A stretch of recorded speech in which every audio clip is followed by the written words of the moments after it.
Service in Chicago has issued a tornado warning for west central King County in northeastern Illinois until 7:30 p.m.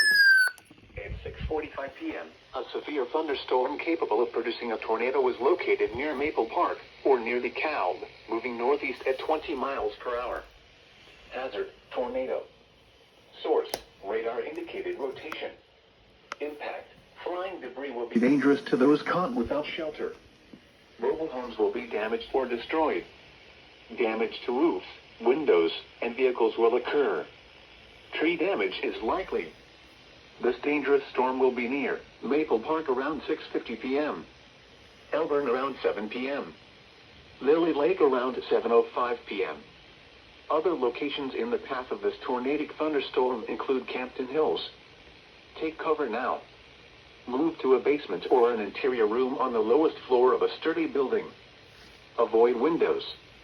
If you are outdoors, in a mobile home, or in a vehicle, move to the closest substantial shelter and protect yourself from flying debris.